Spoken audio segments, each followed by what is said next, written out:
देखिए, जब भी कोई फॉर्म आता है या फिर कोई सीसीएस के फॉर्म चलते हैं, तो जब भी हम कोई वीडियो डालते हैं तो उसके नीचे कुछ ऐसे सवाल निकल के आते हैं कि वो मतलब थोड़े क्लियर नहीं हो पाते।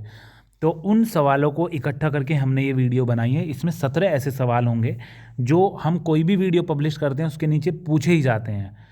तो एक बार मैं सवाल आपको दिखा दूं जिससे कि आप फास्ट फॉरवर्ड करके अपने सवाल पे जो आपको जानना है उस पे जाके पहुंच पाओ। इससे आपका टाइम की बचत होगी। ये वो 17 सवाल हैं, इन्हें आप देख सकते हो जो आपको अब करना है। मतलब इसके बाद फास्ट फॉरवर्ड करके आप वहाँ पे पहुँच सकते हो। अभी ऐसा है कि मान के चलो आपने सीसीएस यूनिवर्सिटी का फॉर्म भर रहे हो, आपका फॉर्म नहीं खुलता है, नो रिकॉर्ड फाउंड आता है, जो कि अभी आम दिक्कत है जो अभी आ रही है। तो आपको क्या करना है, आपको स्क्रीनशॉट अपने जो मार्कशीट वगैरह है उसका सेंड करना है। या आपको पता है कि क्या क्या चीज़ सेंड करनी है, ये एक प्रॉब्लम हो गई, मैंने एक एग्जांपल दिया है। तो आपको OFI ग्रुप सर्च करके, टेलीग्राम डाउनलोड करके, अगर नहीं है तो डाउनलोड करना है, OFI ग्रुप करके सर्च करके हमारा ग्रुप वहाँ पे सेंड कर देनी है। और अगर आप चाहते हो कि वो जितने मेंबर है वो सब ना देखें, पर्सनली आप सवाल करना चाहते हो, तो let the world wait search कर लेना, टेलीग्राम पे मेरा अकाउंट आ जाएगा। और अगर आपको चाहिए कि भैया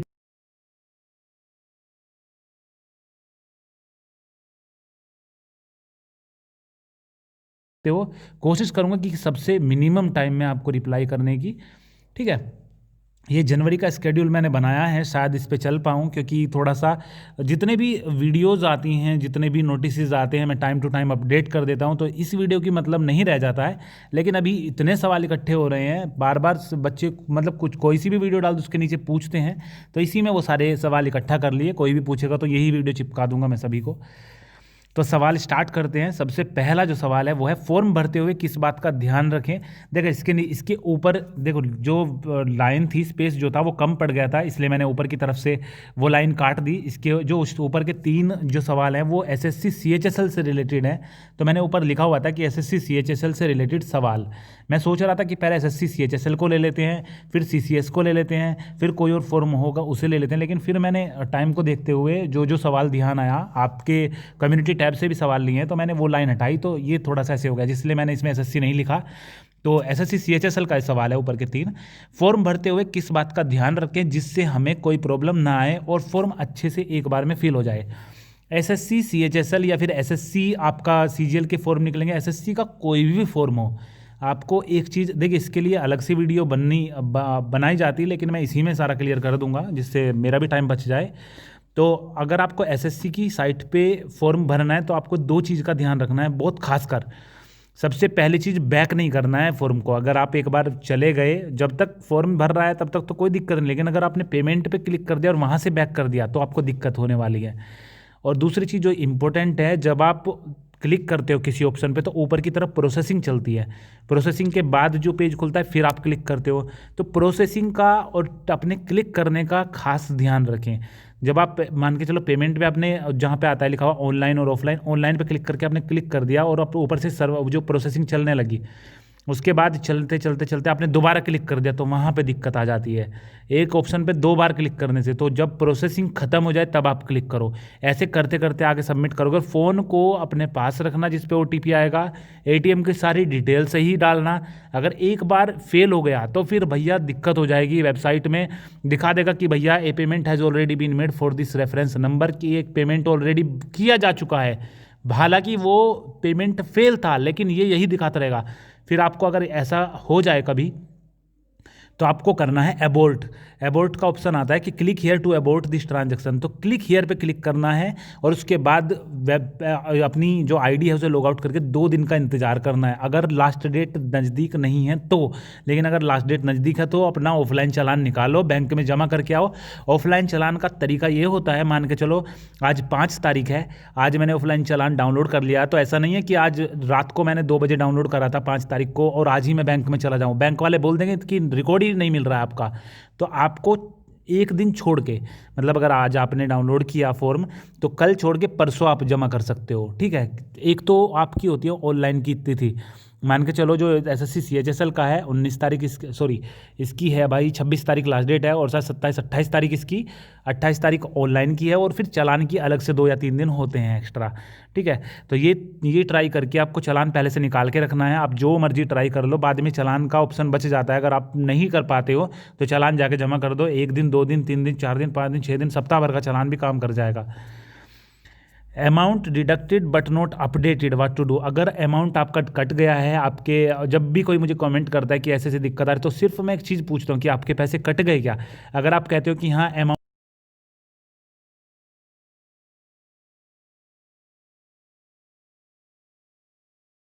आ रही होगी, वो देख लो, सॉल्यूशन हो जाएगा। वेरीफाई कर लो यार, ऑटोमेटिक डबल वेरीफाई आता है, वो कर लोगे, क्लिक कर लोगे उस पर तो ऑटोमेटिक हो जाएगा। स्कॉलरशिप की लास्ट डेट क्या है भाई? स्कॉलरशिप की पूर्व दसम, मतलब 10वीं से पहली पहली 9वीं 10वीं तक की, वो चली गई। 1 तारीख लास्ट डेट थी, लेकिन जो पूर्व दसम के बाद आता कुछ होता है हिंदी में, ये होता है भाई उत्तर दशम शायद होता है, सॉरी मुझे जानकारी नहीं है, लेकिन इसकी लास्ट डेट 10 जनवरी कर दी है। अभी थोड़ा हिंदी का मुझे समझ में नहीं आ रहा है क्या होता है, इसी में रहते हैं हर रात दिन, फिर भी दिमाग से निकल रहा है। ठीक है, तो उसकी लास्ट डेट है भाई 10 जनवरी, उसकी बढ़ा दी गई है, और फॉर्म भरने की और फॉर्म को कॉलेज में जमा करने की। जमा कर सकते हो जब लास्ट डेट होती है उसके 15 दिन तक आप कॉलेज में जमा कर सकते हो। कोशिश करना जितना जल्दी हो जाए, क्योंकि मान के चलो एक क्लास में 50 बच्चे हैं, 49 बच्चों ने 11 तारीख तक सब जमा कर दिया, तो एक बच्चे को दिक्कत हो जाएगी फिर जमा करने में। ठीक है, क्योंकि कॉलेज वगैरह भाई ये बोलेंगे लापरवाह बच्चा है, आपकी डेट पड़े ही रहे तो फिर जमा कर देते हो, समझ रहे हो। लेकिन कर लेते हैं, लेकिन फिर भी थोड़ा दिक्कत करेंगे, आपको परेशान करेंगे। क्या हम इस बार स्कॉलरशिप के फॉर्म में इनकम सर्टिफिकेट और कास्ट सर्टिफिकेट की डिटेल चेंज नहीं कर सकते? ये सवाल हमसे बहुत जने पूछते हैं, तो भाई इसका हम सॉल्यूशन भी बता देते हैं इसी में। ये है कि भाई ऐसा कुछ काम ही नहीं है जो ना हो सके, ठीक है, इम्पॉसिबल कुछ भी नहीं है। तो अगर आपको इस बार जमा करना है, इनमें चेंज करना है, तो अगर आप फॉर्म भरते हुए क्लिक करते हो इन पे तो नहीं होने का। ठीक है, तो आपको क्या करना है, सब चीज़ सही करने के बाद आपको इनकम सर्टिफिकेट और कास्ट सर्टिफिकेट, इनमें डोमिसाइल वगैरह नहीं लगता फॉर्म पे, हालांकि वो जमा करते हुए मांगते हैं, लेकिन इन पे नहीं लगता। इनके नंबर, प्रमाण पत्र क्रमांक, आवेदन क्रमांक और जारी तिथि, 3 चीज़ की ज़रूरत पड़ती है आपकी कास्ट पे भी, अगर आप जनरल से अलग हो, और जात और इनकम सर्टिफिकेट में भी। ठीक है, तो इनके लिए क्या करना होगा, आपको सारी चीज़ें मैच करने के बाद, और स्कॉलरशिप की मैच करने की चीज़ बता दूं आपको, सबसे पहले तो गत वर्ष का जो आपका प्राप्तांक, पूर्णांक, ये सब डिटेल है, जो ये वो चीज़ होती है जो कॉलेज वाले चेक करते हैं, जिनमें गलतियां होती हैं, जिसके लिए हम बोलते हैं कि कॉलेज से चेक कराओ। अगर सर ने इन पे भी ध्यान नहीं दिया तो आपका फॉर्म 99% गलत हो जाएगा। तो सबसे पहला तो पिछले साल का रिजल्ट की सारी डिटेल सर चेक करेंगे।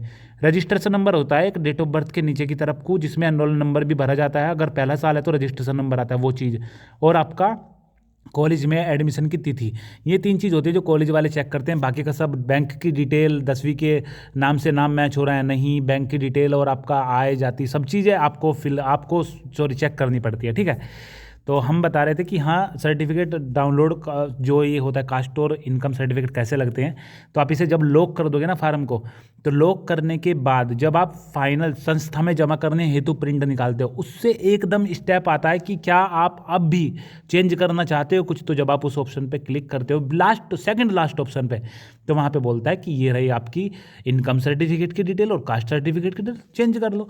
वहाँ से चेंज करने के बाद तुरंत ही आप अपना प्रिंट निकाल सकते हो, साथ के साथ चेंज करके। ठीक है, लेकिन अगर आपने बिना चेंज करे आपने लास्ट पे क्लिक कर दिया तो बस हो गया आपका ऑप्शन वो डिजेबल, फिर आप कुछ नहीं कर पाओगे। और बुलंदशहर भी अगर आप जाओगे, जो कल्याण समाज कल्याण विभाग है, तो वो बोलेंगे आपको कि भाई कॉलेज में जाओ, कॉलेज वालों के पास आईडी होती है, लॉगिन करेंगे वो, वहाँ से जाके सही करेंगे। कॉलेज वाले बोलेंगे भाई तब याद कराना जब करेक्शन डेट आए, होगा कुछ नहीं। ठीक है, तो आपको याद कराना पड़ेगा, हो जाएगा तो, लेकिन आपको बस यही कान खाने पड़ेंगे कॉलेज वालों कि सर मेरा फॉर्म है उसमें करेक्शन आते ही करनी है, 10 बार आपको बोलोगे तब जाके वो करेंगे। ठीक है, मतलब टीचर ऐसा नहीं होता, अच्छे भी होते हैं, सॉरी। क्या पीजी की तीसरी मेरिट लगेगी या अब ओपन ही लगेगी? देखो पीजी के एडमिशन चल रहे थे, इसकी लास्ट डेट है 26 तारीख।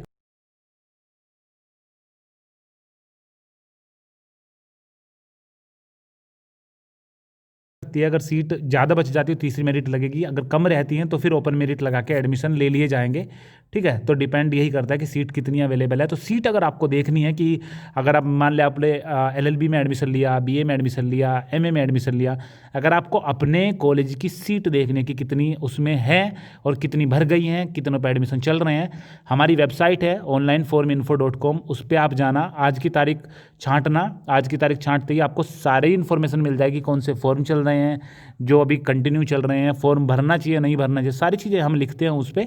और उसी पे ऊपर ही ये ऑप्शन मिल जाएगा, क्योंकि ये तो करंट चल रहा है, अभी एडमिशन चल रहा है, तो ऊपर ही लिंक मैंने लगा रखी है, उसमें सीट अवेलेबिलिटी का नाम का ऑप्शन है। क्लिक करोगे तो आपसे पूछेगा कि आपका कॉलेज कौन से ज़िले में है, सेलेक्ट करना कौन सा कॉलेज है, कौन सी आपने क्लास का सेलेक्ट करना है, और सारा दिखा देगा भाई कितनी सीट, कितने एडमिशन मिले हैं उन्हें, कितने हो गए और कितनी सीट खाली बच रही है। ठीक है, तो ये हो गया, ये 7 क्वेश्चन है। LLB 3 ईयर का स्टूडेंट हूँ, फर्स्ट मेरिट में नंबर नहीं था, अब दूसरी मेरिट कब लगेगी, क्या ओपन मेरिट लगेगी इस बार? तो भाई वही है कि आज देखो, पहली चीज़ तो ये है, कुछ बच्चे घबरा जाते हैं कि भाई 26 तारीख लास्ट डेट है और LLB की मेरिट नहीं लगी, मुझे 2 दिन मिलेंगे, 3 दिन मिलेंगे। तो जब इसकी मेरिट लग जाएगी तो कम से कम 1 सप्ताह का टाइम मिलेगा आपको एडमिशन लेने का।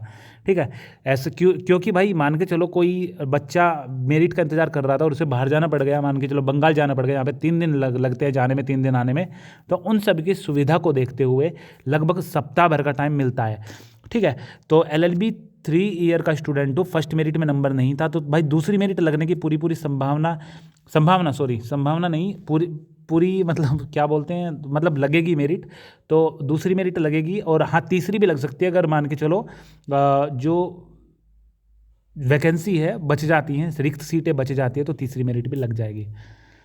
क्या यूनिवर्सिटी प्राइवेट फॉर्म को बंद कर देगी? देखो भाई, एक न्यूज़पेपर में आया था कि वाराणसी का कोई पब्लिकेशन था, उन्होंने बताया था कि भाई जो प्राइवेट है वो बंद कर देना चाहिए और इसकी जगह पे कुछ मॉडिफाई हो जाना चाहिए। मुझे BA में एडमिशन लेना था, क्या इस साल प्राइवेट BA कर पाऊंगा? तो भाई बिल्कुल कर पाओगे। कारण ऐसा है कि जो ये न्यूज़ आई थी, ये न्यूज़ पहले नहीं आई, ये न्यूज़ तब आई जब BA के रेगुलर एडमिशन हो चुके थे। अगर ये न्यूज़ इफ़ेक्टिव तब होती जब ये पहले आ जाते और सरकार बोलती कि भाई रेगुलर इस बार करोगे, प्राइवेट नहीं होने की, तो रेगुलर बच्चे करते। लेकिन बच्चों ने प्राइवेट करने की वजह से बहुत से बच्चों ने रेगुलर छोड़ा, क्योंकि बहुत से जॉब करने की वजह से। ठीक है, और जो BA के फर्स्ट ईयर में है वो सेकंड ईयर का एडमिशन फॉर्म बनेंगे, तो वो भी नहीं होने का कि भैया अब ये ख़त्म हो गई, अब भैया हम नहीं करा रहे। ऐसा नहीं कि सरकार अपनी उंगली पकड़वा के हमें फर्स्ट ईयर सेकंड ईयर तक ले गई, फिर बोल रहे भैया अपना अपना देख लो अब जा, ऐसा नहीं होने का। अब सरकार ने रेस्पॉन्सिबिलिटी ली है कि भैया पूरी कराएंगे तो वो पूरी कराएंगे। अभी क्या हो सकता है, इसका एक तो नाम चेंज हो सकता है, ठीक है, प्राइवेट की जगह कोई और नाम हो जाए, जैसा कि हमने उसमें पढ़ा था, ऐसा हो सकता है। दूसरी चीज़, इसमें थोड़ा बदलाव हो सकता है, जैसे कि जो प्राइवेट है उनमें प्रैक्टिकल वगैरह नहीं होते, छमाही वगैरह का नहीं होता, और बीच में जो क्रियाकलाप वगैरह होते हैं वो सब चीज़ें नहीं होती। आपको बस क्या करना होता है कि फाइनल में जाओ, पेपर दो और हो जाएगा सब काम।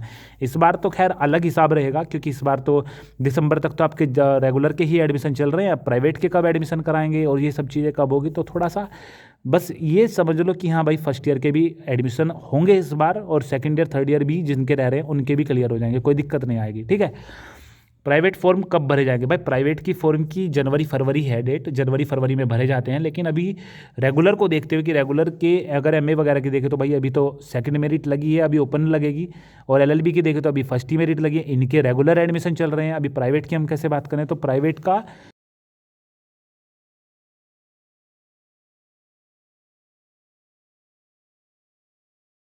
में आते हैं हर बार की तरह, और इस बार थोड़ा बहुत जो लेट हुआ तो वो देखेंगे। ठीक है, क्वेश्चन नंबर 10 है, मैं BA थर्ड ईयर में क्लियर पास हूँ पर एक सब्जेक्ट में कम मार्क्स हैं, क्या मैं बैक फॉर्म जो चल रहे हैं इनमें भर सकता हूँ?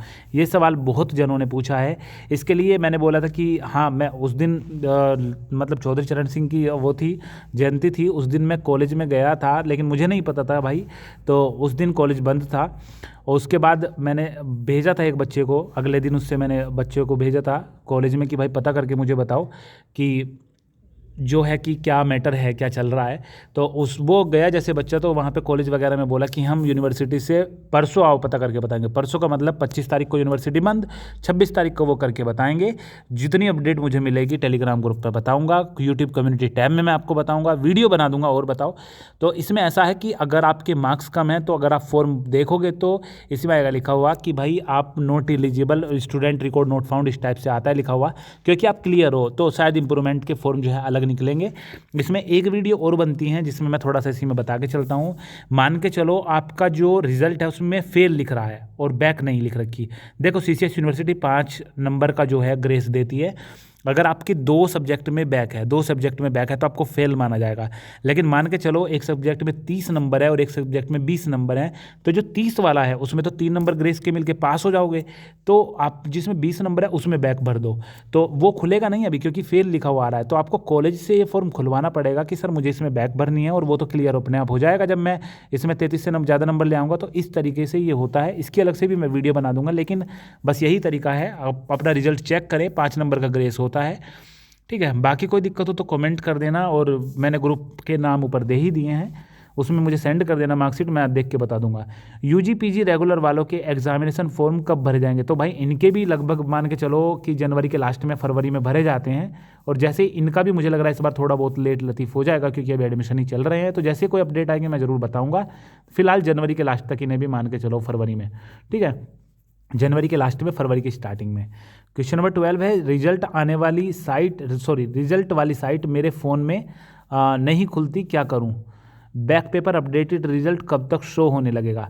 तो ये 2 सवाल हैं, ये मैंने एक में मिला दिए हैं। तो क्योंकि जगह कम थी, तो रिजल्ट वाली साइट मेरे फ़ोन में क्यों नहीं खुलती है? ऐसा है, जो वेबसाइट होती है, रिजल्ट की वेबसाइट छोड़ो, बहुत सारी वेबसाइट हैं जो कि हमारे एक नंबर पे नहीं खुलती। मतलब मान के चलो रिजल्ट की जो वेबसाइट है, अगर मैं अपने फ़ोन की बात करूँ तो मेरे जियो का अगर मैं नेट चला रहा हूँ तो रिजल्ट की वेबसाइट नहीं खुलने की। लेकिन जब मैं एयरटेल के सिम स्विच करके एयरटेल पे लगा देता हूँ तो ऑटोमेटिक खुल जाती है।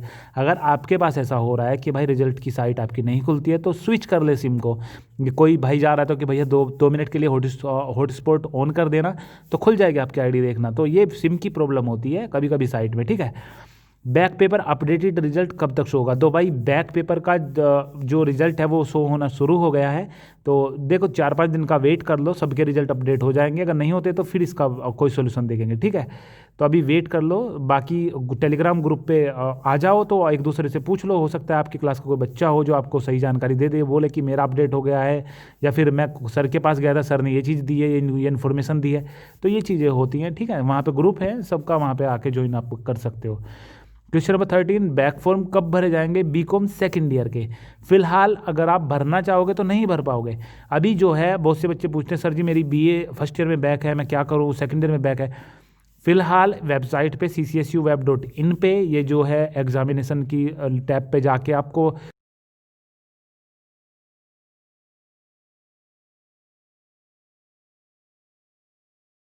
बैक भर रहे हैं जो मतलब किसी वजह से जो है उनके नंबर वगैरह कम आए, लेकिन वो बच्चे पास हुए हैं जिन्होंने फ़ीस वगैरह जमा करती थी और उनका मतलब कोविड की वजह से वो नहीं दे पाए।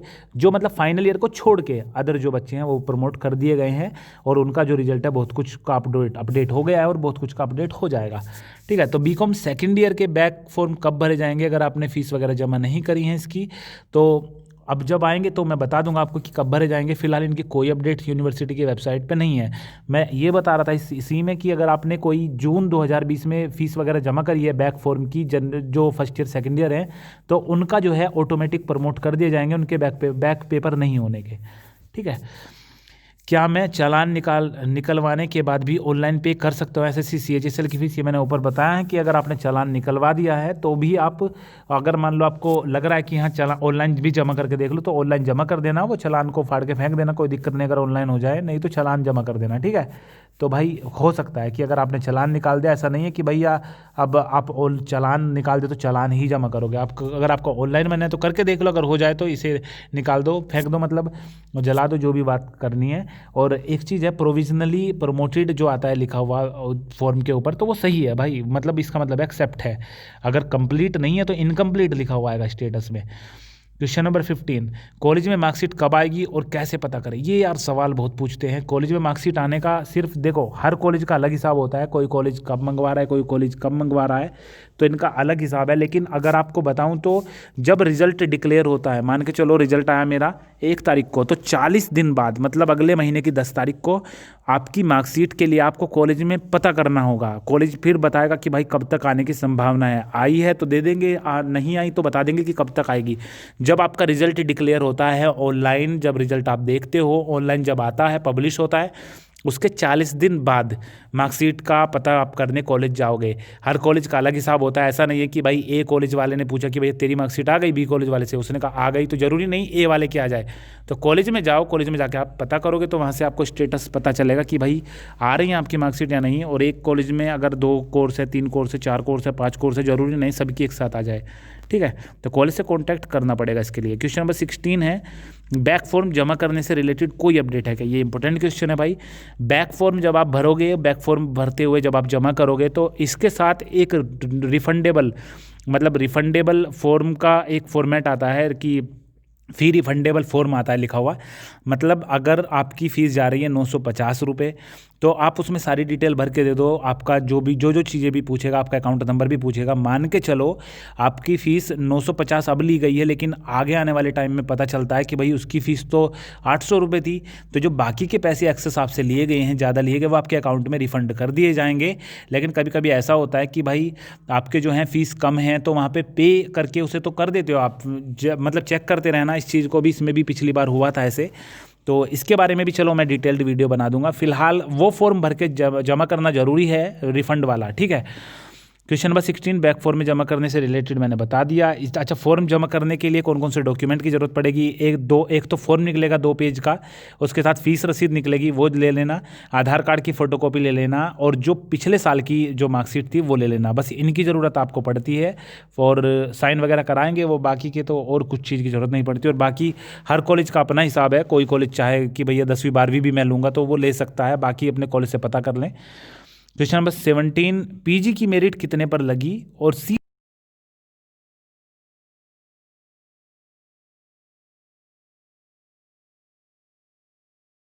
और वहाँ पे जाके आपको मिल जाएगा सबसे ऊपर सीट अवेलेबिलिटी का नाम का ऑप्शन, सीसीएस यूनिवर्सिटी की एक जो अपडेट है सबसे ऊपर उसके नीचे, ठीक है। तो वहाँ से सीट पता चल जाएगी कि कितनी सीट अभी अवेलेबल है। पीजी की मेरिट कितने पर लगी? भाई पीजी की मेरिट देखने के लिए हर कॉलेज का अपना हिसाब होता है।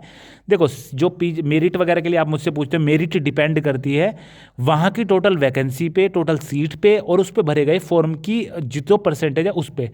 मान के चलो 10 सीट खाली हैं एक कॉलेज में, और वहाँ पे उन्हें कोई आदमी चाहिए जो पानी वानी पिलाने वाले, किसी आदमी की ज़रूरत है। तो उन्होंने कहा भाई 10वीं की मार्कशीट जमा कर जाओ, जिसके ज़्यादा नंबर होंगे हम बुला लेंगे, मेरिट लगेगी। मान के चलो जो सबसे ज़्यादा नंबर हैं वो हैं 33% वाले 5 हैं, और 35% वाले 10 हैं। तो मेरिट कितने पे लग गई? 10 ही तो बच्चे चाहिए उन्हें, तो 35% वाले ले लेंगे। लेकिन मान के चलो 35 वाले 9 हैं, और 98% वाला 1 है, और 33 वाले फिर बहुत सारे हैं। तो एक तो 98 वाला आ गया, और 35% वाले 9 आ गए, ठीक है। उसमें फिर वो हो जाता है कि भैया डेट ऑफ बर्थ के हिसाब से देख रहे हैं या जो चीज़ देख रहे हैं। तो यही बेस होता है मेरिट को लगने का, कि जो रिक्त सीट है उन पे जो बच्चों ने अप्लाई करा है उनके परसेंटेज किस तरीके से हैं।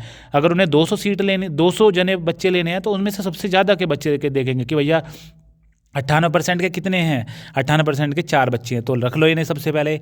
उसके बाद जो बच्चे ने भरा है वो 97.5 हैं, उसे ले लो। इस तरीके से लिए जाते हैं, तो हमें नहीं पता रहता। तो इसके देखने का तरीका होता है लॉगिन डिटेल्स आपकी, आपके आईडी, आपके पासवर्ड से आप देखोगे कि आपके कॉलेज में क्या स्थिति चल रही है। आपके कॉलेज में अलग सीट होंगी, किसी और कॉलेज में अलग सीट होंगी, ठीक है ना। तो आप समझ गए होंगे इस चीज़ को, ठीक है। और सही जानकारी पाने के लिए हमारे टेलीग्राम ग्रुप ज्वाइन करें, सब्सक्राइब कर ले चैनल को। आज तक मैंने बोला नहीं है, लेकिन आज बोल रहा हूँ क्योंकि सब्सक्राइब मुझे दिख रहा है, ठीक है। तो चलो सही है, बाकी जितनी अपडेट आएंगी टाइम टू टाइम अपडेट करूँगा। कोशिश करूँगा जनवरी में जो स्केड्यूल बनाया उसी पर मैं वीडियो पब्लिश करूँ।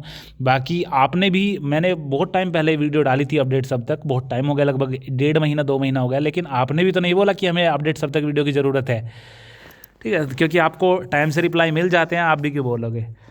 तो चलो सही है, मज़े करो, कोई दिक्कत है कमेंट करना। कोशिश करूँगा जितनी जल्दी हो सके उतनी जल्दी आपके सवालों के जवाब देने की।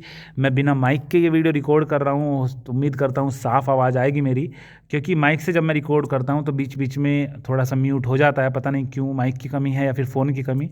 तो इस वीडियो से मुझे क्लियर हो जाएगा, क्योंकि ये वीडियो में डालने से पहले देखूँगा, तो शायद इस फ़ोन की नहीं माइक की कमी है, मुझे माइक बदलना पड़ेगा। तो चलो सही है, ख्याल रखो अपना। कोई अगर इस वीडियो में ऐसा सवाल है जो मैं बताने से भूल गया हूँ, या ऐसा सवाल जो मुझे डिस्कस करना चाहिए था, तो आप मुझे पूछ लेना, या मेरे ध्यान आया तो मैं कमेंट में कर दूंगा, बता दूंगा, ठीक है ना। डिस्कस कर लेंगे उसको बाद में। तो भाई अभी तक की अपडेट यही थी, बाकी कोशिश करूँगा कि कोई प्रॉब्लम ना आए किसी को, जल्दी से जल्दी रिप्लाई करूँगा, ठीक है। ख्याल रखो अपना।